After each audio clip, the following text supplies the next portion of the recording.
Quand je le vis, je tombais à ses pieds comme mort. Il posa sur moi sa main droite en disant « Ne crains point, je suis le premier et le dernier » Apocalypse 1, 17, 18. Alors que nous voyons la fin des temps approcher, lisons et relisons le livre de l'Apocalypse, il nous est enjoint de faire ainsi au verset 3. Heureux celui qui lit et ceux qui entendent les paroles de la prophétie. Le message du livre est pour les temps de la fin. Et nous faisons bien de faire attention à l'avertissement parce que nous vivons déjà dans les temps de la fin.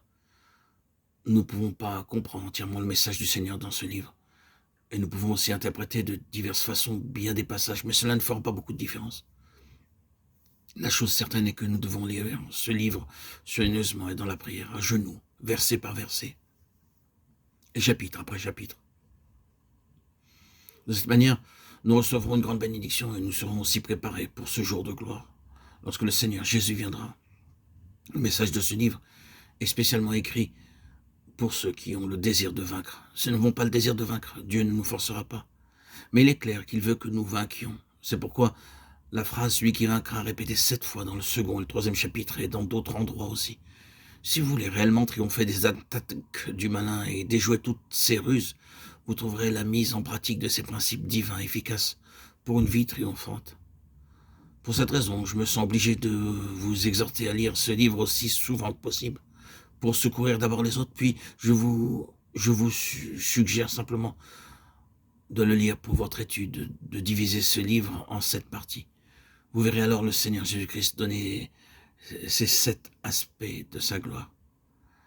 Le chapitre 1 donne un aperçu de la gloire de sa personne. Qui est-il? Qu'est-il?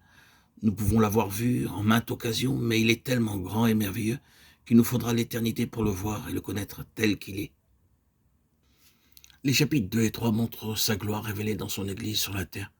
Le Seigneur se déplace et travaille dans et par son Église sur la terre, malgré les furieuses attaques du diable.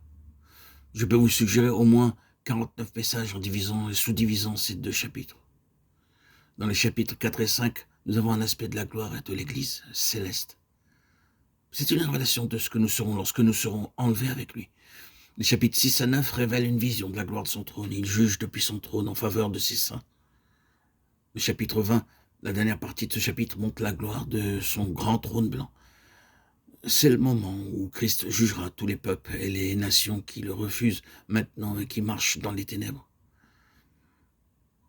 Les chapitres 21 et 22, dans ces chapitres, nous avons un septuple aspect de la gloire de la nouvelle création. Voici, je fais toutes choses nouvelles.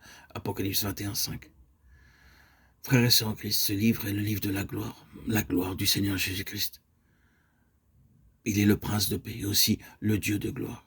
Si vous divisez ce livre en 7 parties, vous en faciliterez l'étude. Procédez très lentement et sans précipitation. Ainsi, vous pourriez bénéficier de la révélation de Christ et avoir des visions célestes